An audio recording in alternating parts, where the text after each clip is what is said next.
Last time we were talking a bit about the two major approaches that developed in the last part of the 19th century for dealing with Pentateuchal material.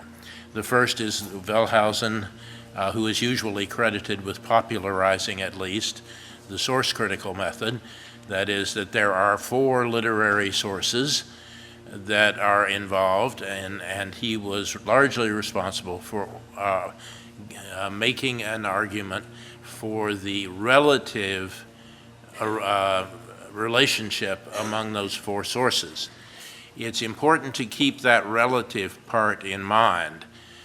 We got hung up last session on the exact date of Josiah's Reformation and the discovery of the book.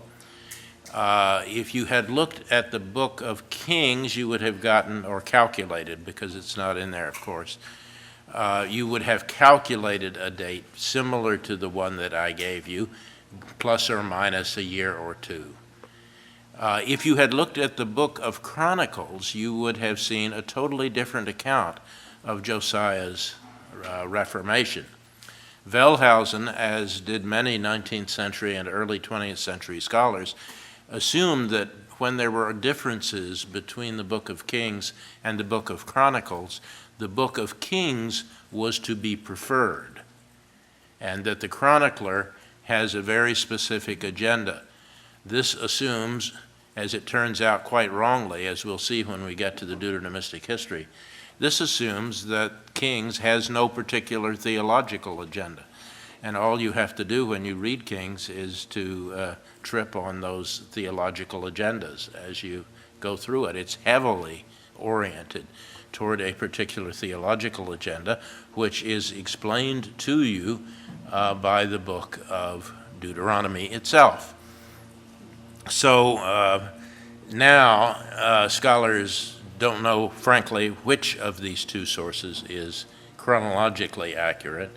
But at the end of the day, for the De Vita thesis, it doesn't matter, as long as it is sometime during the reign of the blessed King Josiah.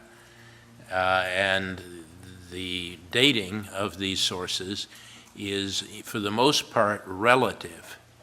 So the sources are dated relative to each other on internal grounds, not external grounds. There is no way to do it on external grounds. Now, that's going to turn out to be one of the weaknesses of the documentary hypothesis. There's absolutely no really good way to assign dates to these things. All you can do is say that E seems to know about the existence of J, even though it disagrees strongly with what J has to say, and P seems to assume J, E, and D and to know about them, but also has its own particular reason for writing and its own positions. And so it's going to articulate those. If you, poor reader, are confused about which of these you should follow, then you're stuck. It doesn't really tell you how to resolve the conflicts among these different sources. And that in and of itself is a really interesting kind of problem that we will run into on a number of occasions, particularly in the legal material. It's a little easier to deal with it in the narrative material, but it's not so easy to do it when they're laying out legal prescriptions. So which legal prescription do you follow, and why did they not resolve the conflicts? And keep that in mind, and we'll come back to that question. There are different ways to treat it. One is that they tried their best to resolve the conflicts. That would be the rabbinical approach mostly. And so the Mishnah and the commentaries in the rabbinic tradition will try very hard to resolve these conflicts and to argue that the conflicts don't really exist at all. Another way of coming at it is to argue that when the whole Torah was finally put together, sometime in the post-exilic period, that is, when all of these books were finally thought to be divinely inspired and therefore authoritative, throughout the Jewish community. There is no Jewish community that does not think that the Torah itself is divinely inspired, however they come to that conclusion, and that it is therefore binding on the Jewish community. The people who put this together from what were probably individual law codes, and we'll get to that when we get to the legal section in Exodus, but just to anticipate, when these codes finally get put together, these are people's own favorite codes. These are things that Deuteronomists and priests kept sacred. And therefore, when there are differences among them, the differences may have simply been allowed to stay. And they know that. The Deuteronomists insist on certain things being there. The priestly writer insists on certain things being there. And so they all get their thing. They put it in there. It could be a perfect example of a kind of working out of conflict and then allowing the written conflict to stand. So we don't really know, because we know nothing about the way in which this material finally came together. And since we know nothing about it, I'll say a little about it when we get to the end of Deuteronomy and talk about how that gets resolved. All right, so we were talking about source criticism, and we were beginning to talk about some of the problems of source criticism. And then we were talking about the other line that begins with the work of Hermann Gunkel, which is form critical, and talks about things like the oral background to this written material and the way in which oral material often has a set form as it is passed on from one person to another and one generation to another. And so it was von Rad who argued that some of this oral shaping remains in our written text, and that one can, if you go at it carefully, go back into the oral background and try to trace the way in which this written text may have developed. When you do that, one of your jobs, in addition to talking about the form of it, is to talk about the original setting in life of this material, because he thought that just as modern material has its home in certain social situations, so also the ancient oral material must have done the same, and that you can get clues as to how you are to understand the written text by trying to reconstruct the setting in life by of this earlier material. Now, these two lines of approach, first of all, are not contradictory to each other, except that the game of trying to date the texts themselves, the sources, has a big question mark put against it by the Gunkel hypothesis. Because if he is right that this material was carried orally, then your dating of a literary source is all well and good, but it doesn't tell you anything about how old these traditions might be. As Gunkel would look at it, they could well go back much earlier than the written texts which finally come out of the work on these oral traditions. So Gunkel makes the job of trying to situate this material historically much more complicated by his introduction of the possibility of the earlier background. And here everyone says pretty much he is certainly right that this material was probably transmitted orally before it gets written down. This is much more obvious in the prophetic material than it is in the material in the Pentateuch. But very likely in both cases, this is material that was passed down within families. It was passed down from generation to generation before it finally gets some kind of official written status. This is explicit in the prophetic literature. And we have pictures of it in Jeremiah 36, for example, where Jeremiah is told to dictate to a scribe everything that he has said from the beginning down to the present day. And so this is dutifully done. It is then carefully written down on the scroll, and the people who are then shown and read the scroll are asked if indeed this is what Jeremiah said, and this question is repeated often in that incident. Is this what he really said? And the scribe replies, yes, this is what he really said. He said it with his own mouth, and I wrote it down. So there is this concern for the chain of transmission that gets illustrated in this, and it reflects an era in which the oral material was considered in some ways to be more authoritative than the written material.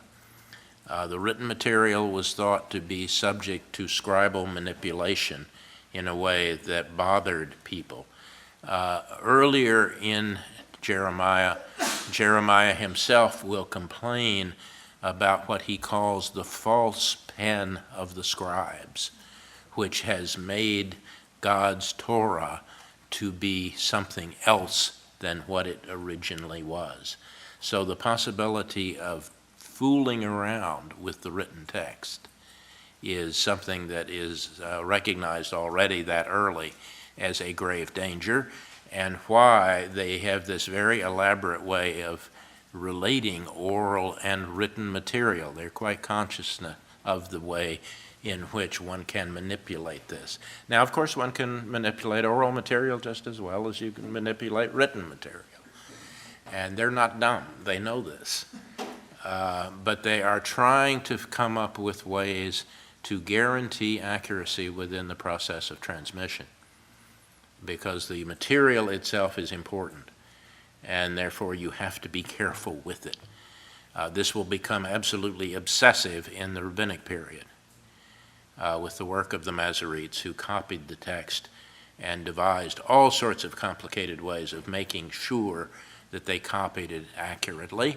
And yet, people who had nothing else to do in the early modern period did studies of all of these Torah manuscripts and came up with literally thousands of errors that the scribes made, none of which add up to anything.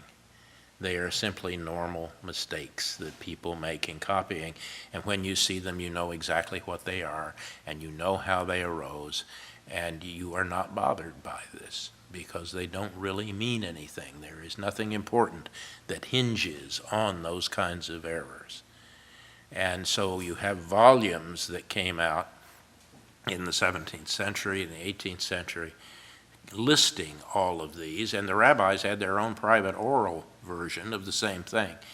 They knew that these were mistakes that had been made in antiquity, and they carefully flagged them in their own discussions and quote the correct text.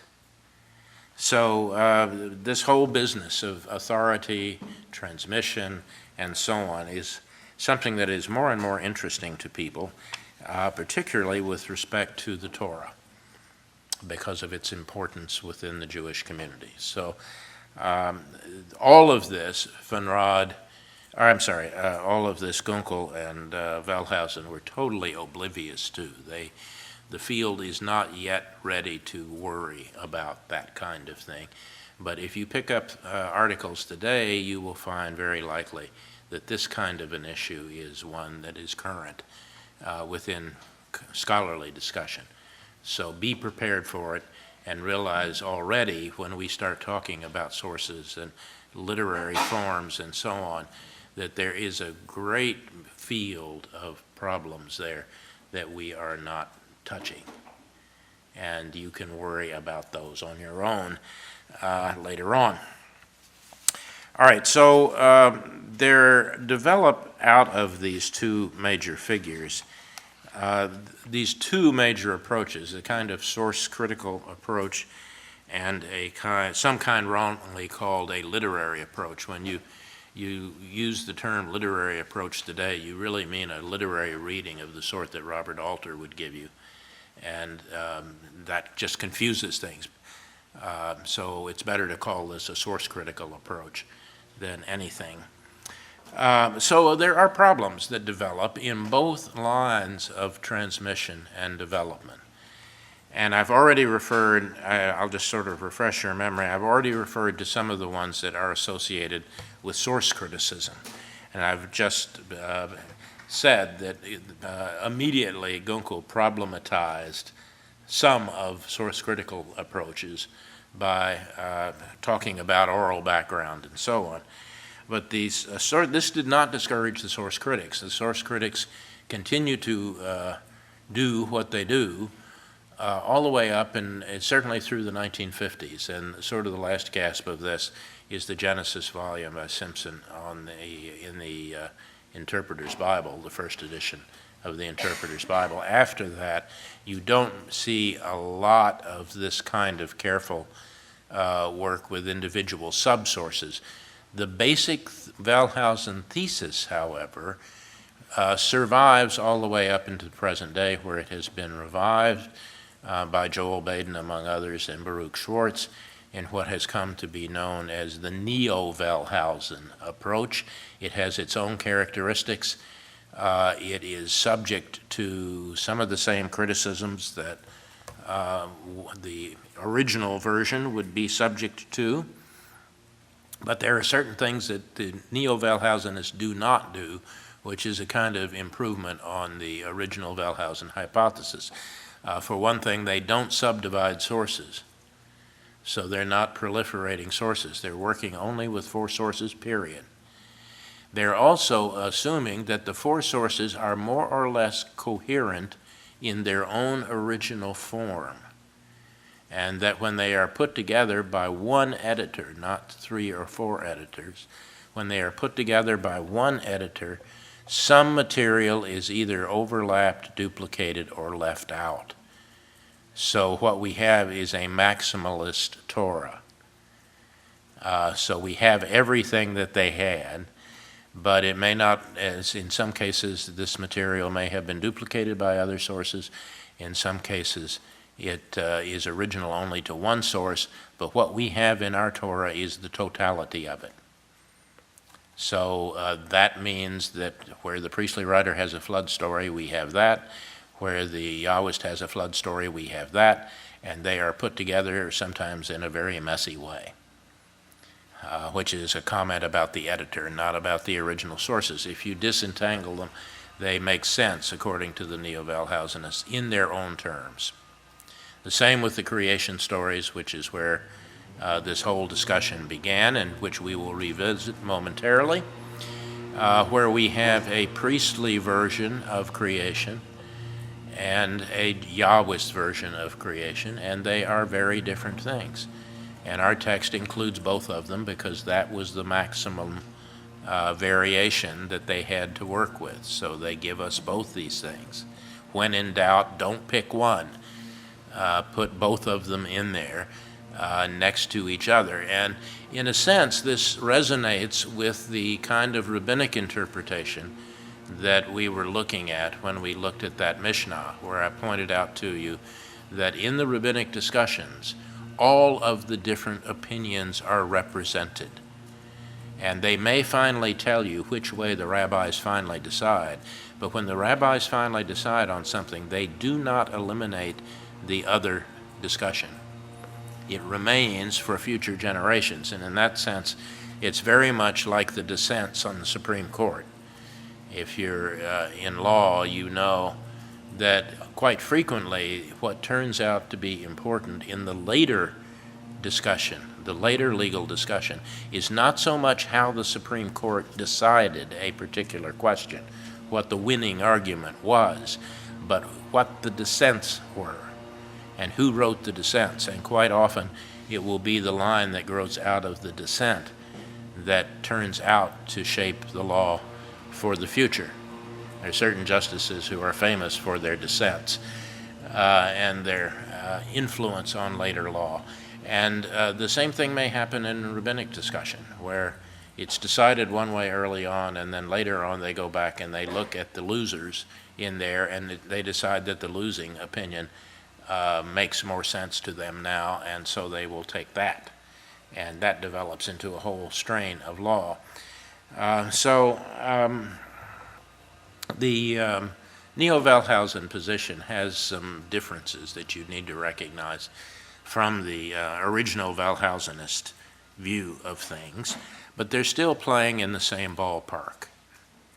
That is, they're still working with some of the same presuppositions that we're dealing with written texts here, and they are reluctant to probe behind that.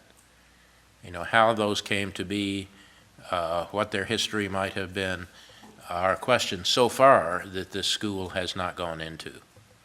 So we'll see if they go there, or whether they simply fight this rearguard battle against the elimination of the source critical approach. But it continues to be a very powerful way of trying to understand how we get what we are reading in our Torah. These problems with source criticism that I'm about to mention don't really apply for the most part, to the Neo-Wellhausenists.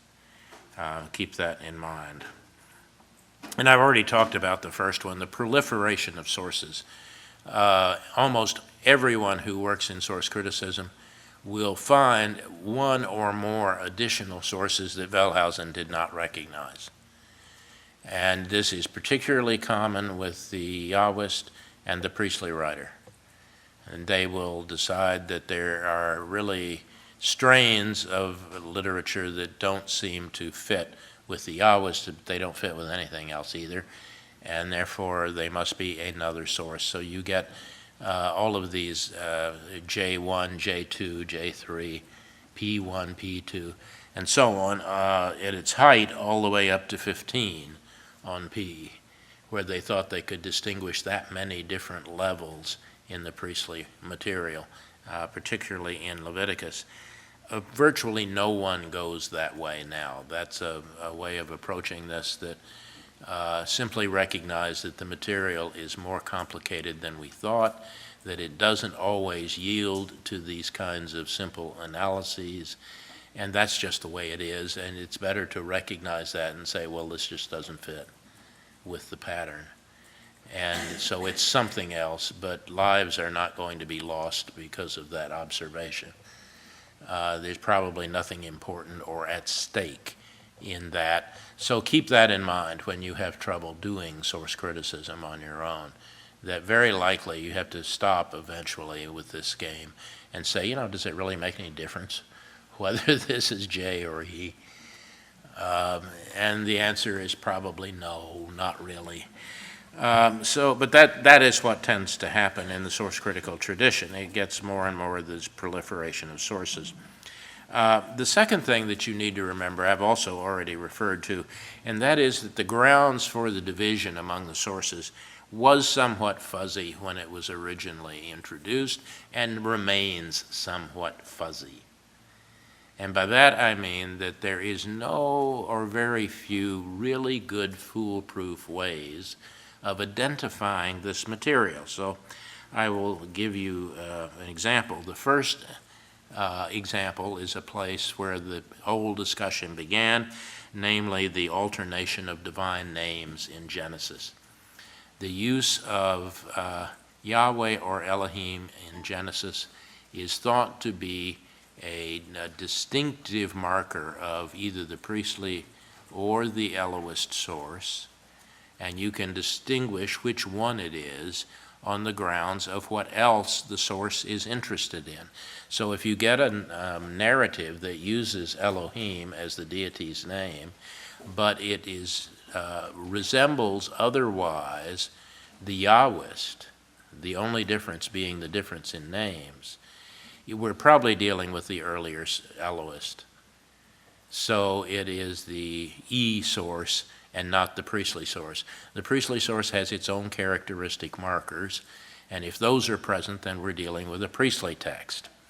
So that's the way in which people go about this. They begin with an observation about the use of names, and then they begin to look at content. and say, does this content look more like the priestly interests or something else? Well, what are priestly interests? And here you begin to get a list of characteristics of the priestly writer that are questionable, to be blunt. So the priestly writer is supposed to be interested in detail, pedantic sorts of things that you would expect priests to be interested in. This is the way Wellhausen looked at it. He had a very negative view of priests. Not a great surprise. He's deeply involved in a Protestant theological community. Protestant theological communities do not have kind thoughts about priesthood. And so if you say priesthood, whether it's Jewish or not, what lurks in the background is the Catholic Church, which is what you have fought a revolutionary war to get away from. And Wellhausen, therefore, has a very negative view of the priestly writer and will actually talk about a general disintegration of divine inspiration in this writing, that you have to go back to the Yahwist to find the original divinely inspired word of God, and this comes from the people and through the people. Later on, it degenerates into the pedantry of the priesthood. And when it gets there, it's clear that for Wellhausen and the early scholars, it's not to be taken seriously. Now, this is a bad rap for the priests. The priests were doing something quite different in the way they were outlining their material. Yes, they're doing it in very distinct ways, but don't think that they are doing it with any less sense of inspiration than the Yahwist is doing it. You need to recognize that there are certain preferences that these scholars had because of their own social setting that caused them to have these negative views. But that's the way they operated. When you see a bunch of lists of things, when you see genealogies, when you see numbers of the ages of the ancestors, that's all priestly stuff, according to them. Now, if you stop and ask yourself, why should priests be the only ones interested in how long Abraham lived?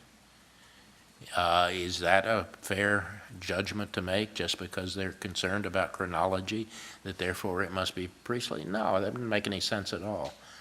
So why can't other people be interested in lists?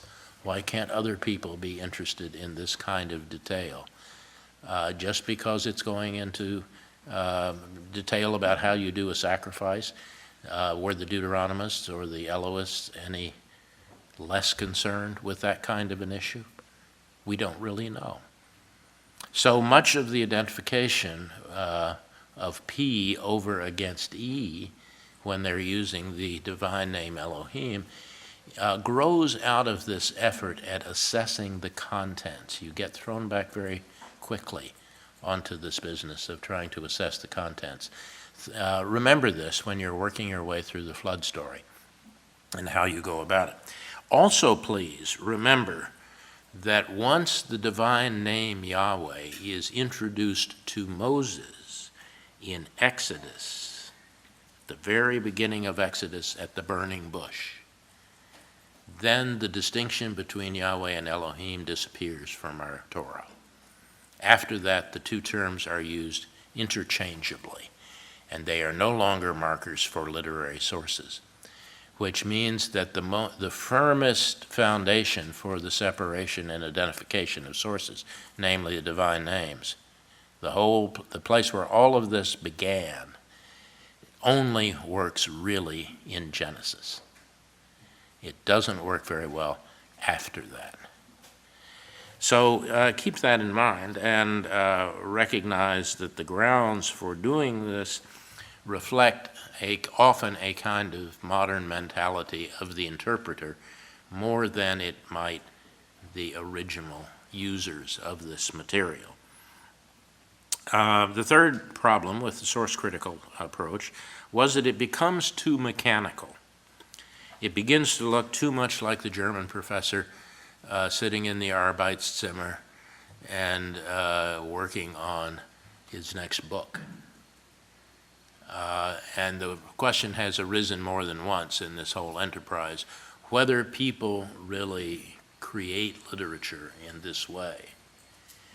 And here, frankly, the issue is not as clean as it ought to be. People have found examples from antiquity as well as the modern period where indeed this kind of piecing together of material that already exists is the mode of composition. And we have other ancient documents which were put together in this way. And so when we see it, we should not immediately think, well, nobody does that. Well, yes, some people did. And so on the face of it, you can't rule it out as a possible description of how they went about composing our Torah. So this whole thing has gotten immensely more complicated than it was at the beginning of the 20th century. We've already said that the source critical method does not allow for oral tradition. The complaint about that is that it doesn't much matter because all we have is the written text. We do not have an oral tradition.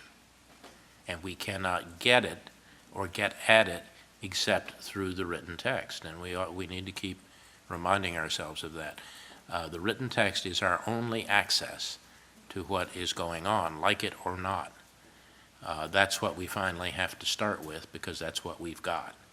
And we don't have, as the rabbis claimed to have, a carefully preserved oral tradition that has been passed down through the generations. The rabbis claimed this, but even the rabbis said it finally got written down in the Mishnah, and once it's written down in the Mishnah, then the oral material drops out in terms of its importance for interpretation. So this whole notion of a parallel oral line is something that really is operating around the turn of the era and not much after that. So we are stuck with the texts, whatever they are.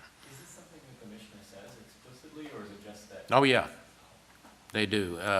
Pirkei Avot at the beginning, which is not part of the Mishnah, but Pirkei Avot, that is the writings of the fathers, does talk about this at its very beginning, in the oral chain of transmission and how it finally comes down to the Mishnah.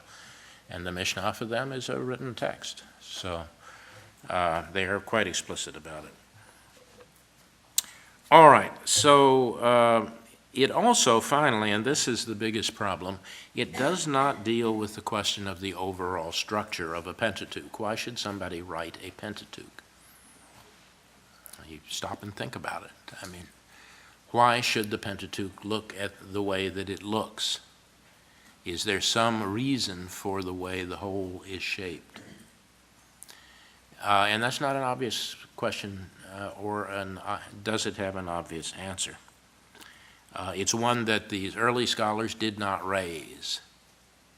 All they're concerned about is what the documents looked like. But our Pentateuch, if they are right, our Pentateuch is a combination of these documents. Why did it get shaped in the way that it did? And it will be a very long time before scholars try to take up that question, and once they take it up, they don't like the answers, and they quit worrying about it. Now, over on the form critical side, things are a little rockier. Gunkel assumed that oral traditions begin small and grow over time as they are developed. The tale grows in its telling. So as more and more people retell the same stories, they get more and more complicated and people add more and more detail to them. And therefore, if we see a really short fragment of something in our Torah, it must be early. And if you see a really developed one, it must be later. That makes absolutely no sense at all. If you know anything about oral storytelling, and this has been studied now finally in the 20th century with cultures that still have oral traditions that get passed on, And it's clear that this operated in antiquity. Work like this has been done on Homer's work, the Iliad and the Odyssey, how those documents finally grew in the telling and so on. But what is clear is that the length of a story and the amount of development has a great deal to do with the storyteller and the reaction to the storyteller. Storytellers are pretty savvy about audience reaction. And if they are telling or singing, more likely, a story, which people know anyway, they know how the story is going to end. It's not that they're hearing it for the first time. When you tell the Greeks about the Trojan War, they know how that ends. It's not that we're waiting to get and see what happens at the very end. Does Odysseus finally get back home? Well, yeah, we know how that ends.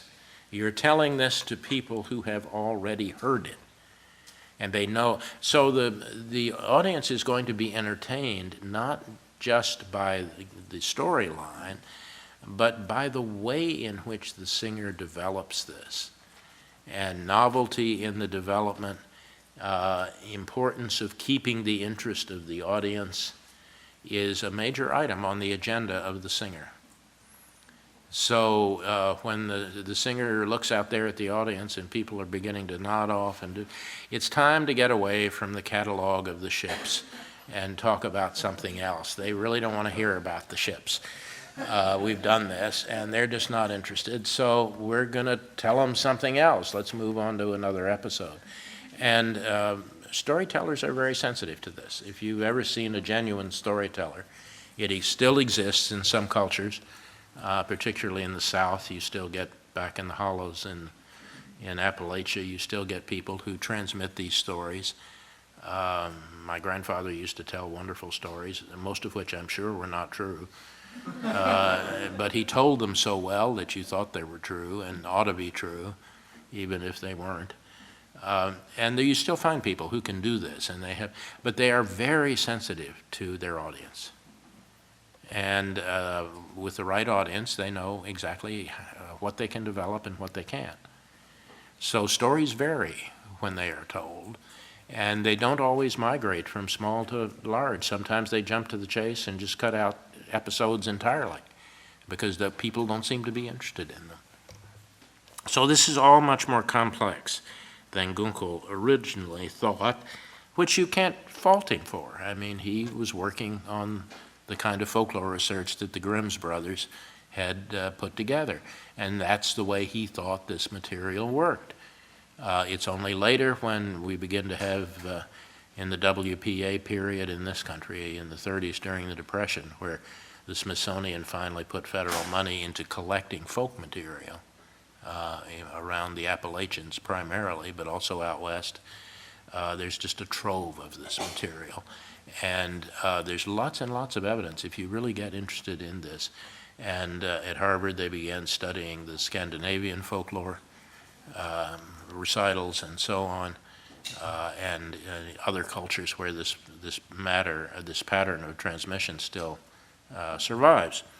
So this looks much more complicated than Gunkel thought. Furthermore, he was imprecise about the way he described the setting in life. He was never clear about whether he means, and this is really important if somebody ever asks you on an exam, for example, to talk about the setting of a particular piece of literature. And the first thing you should do is say, now wait a minute, do you mean the setting of the language? Or do you mean the setting in which it was used? Because Gunkel doesn't distinguish those two things. So, and this gets you in trouble. So when he says, and you will read the article in which he says it, he says that the law, the legal language belongs in the court of law. Well, look, how many times in common speech do you use legal terms? But you are neither a lawyer nor are you doing it in a court setting. This seems to have gone on in antiquity as well. People pick up this language, and it may originate in legal circles, but that doesn't mean it's being used in legal circles. So those two things have to be distinguished, and Gunkel never did. And as a result, when he goes to talking about the setting of his material, quite frequently you're not getting anything that is really accurate. And he tends to fantasize a lot. So when he goes on to talking about the ancestral stories, for example, Abraham, Isaac, and Jacob, and so on, well, what's the setting of those stories? Well, he thinks that probably people just sort of sat around the campfire and talked to each other after the day's work was done, and they would tell stories about the ancestors. Well, it makes sense, but there's absolutely no evidence for it. It sounds a little too much like a bunch of Germans out hiking the Harz Mountains and stopping overnight at some place and telling stories to entertain themselves. I mean, it may be true, maybe isn't. Later on, Germans will decide you had to do better, but the only way they could finally do better in most cases was to say, well, it must be attached to some kind of a cultic site. And so they begin to invent cultic sites where these things might have been passed on. So the crossing of the Jordan story, for example, of which we have a couple of different versions, we'll see, was where do they land when they get across the Jordan? Well, they land at a place called Gilgal, and it's called Gilgal which means circle, because there was a circle of stones that they put there. So this is an etiological story. It talks about the origin of this circle of stones at Gilgal, and so the whole story of the crossing must have been at home in Gilgal, at the cult place of Gilgal, and must have been transmitted in the cult. It's a cult legend. The problem is that we have no evidence whatsoever of a cult at Gilgal. And there's a whole period of German scholarship in which everything gets nailed down to this cult at Gilgal, for which there is absolutely no evidence whatsoever.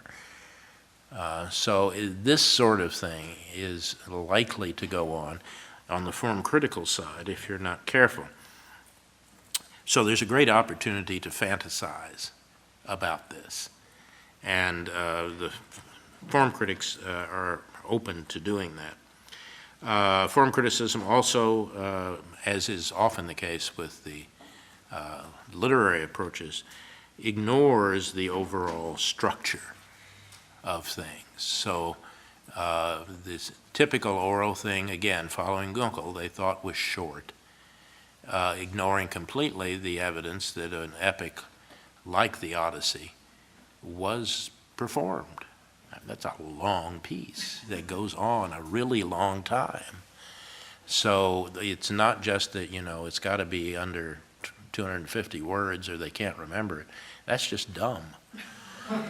You can't make judgments in that way. So the idea that someone, God help us, might have recited the entire history of the Davidic monarchy for you is certainly within the realm of possibility. I'm not sure why they would want to do such a thing, but it does not end well.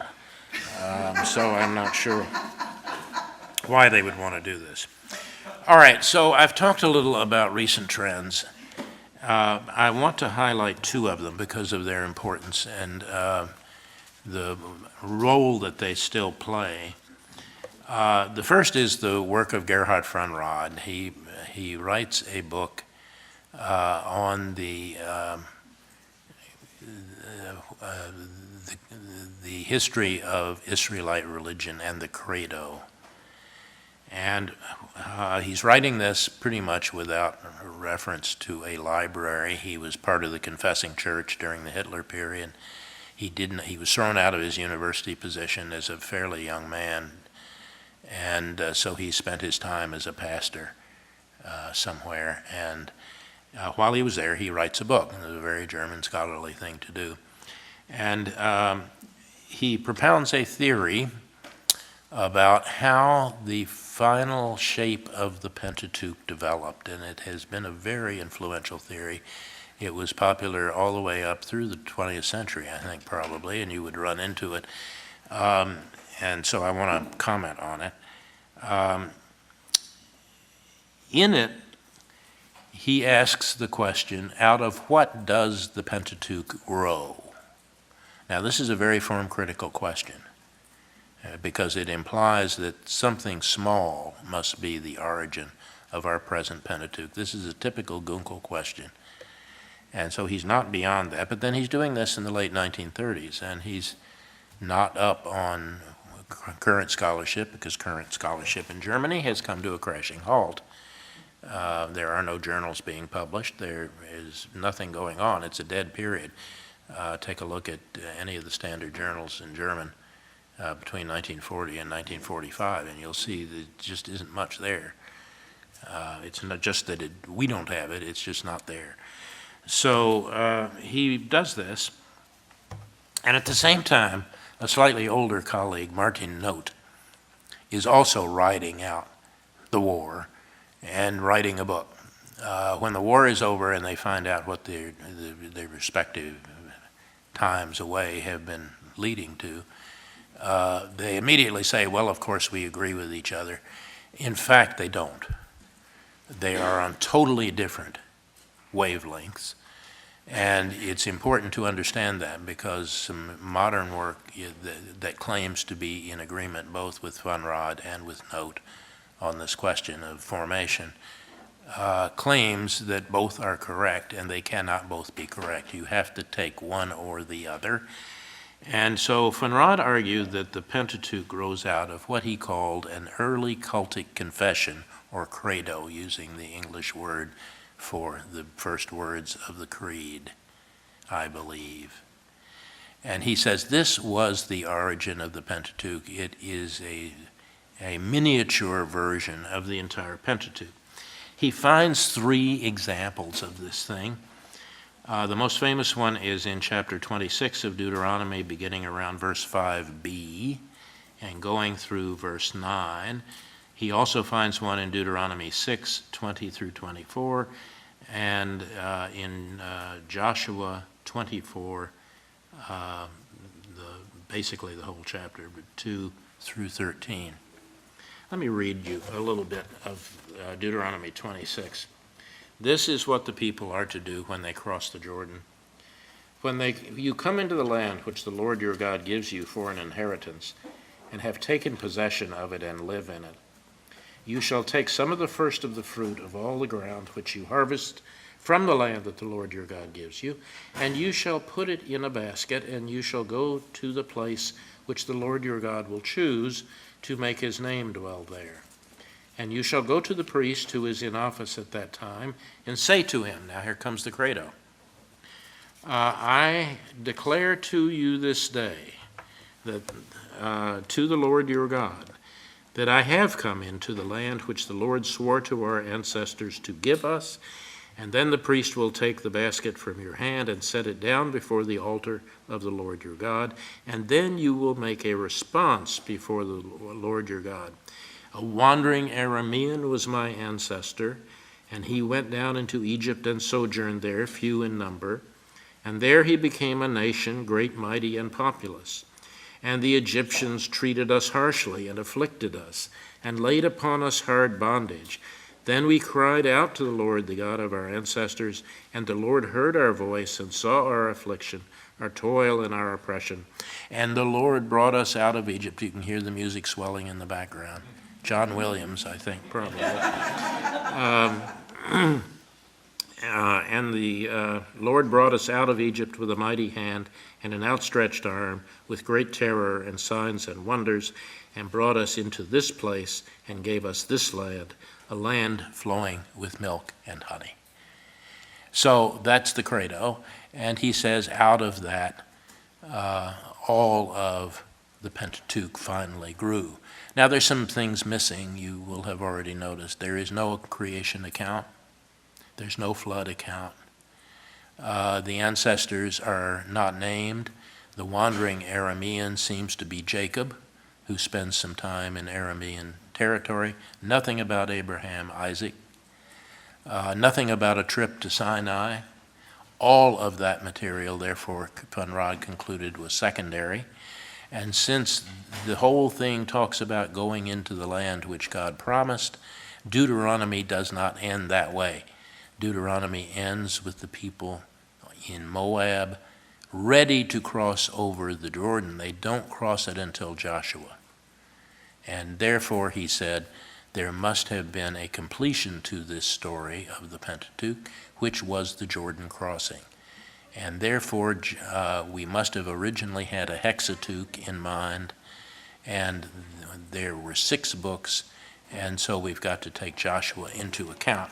Martin Note, doing the same thing, but approaching it from a form-critical point of view, talks rather about themes, not documents. And he said one can isolate a number of different themes.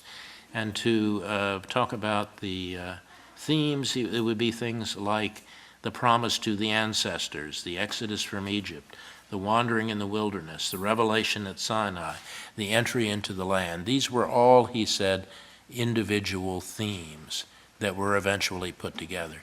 This kind of thematic approach will lead to a form of criticism that we call tradition criticism, and that is what we mean by it.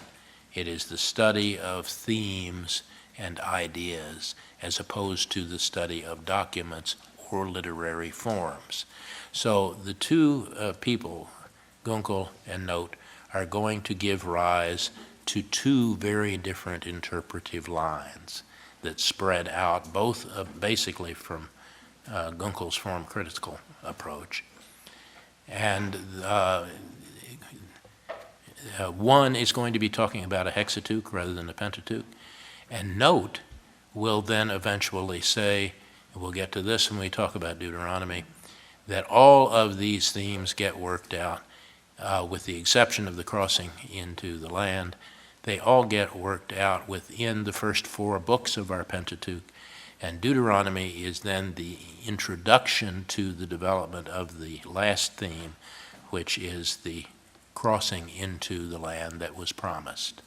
And it begins with the book of Deuteronomy as an introduction, and it moves into Joshua and continues in Judges, Samuel, and Kings, and becomes the history of the monarchy.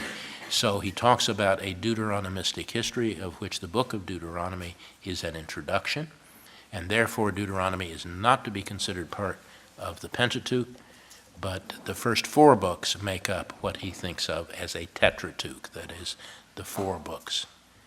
That's why they are the 2 scholars are totally different in the way that this all finally works out, and why you have to pay your money and take your choice, finally.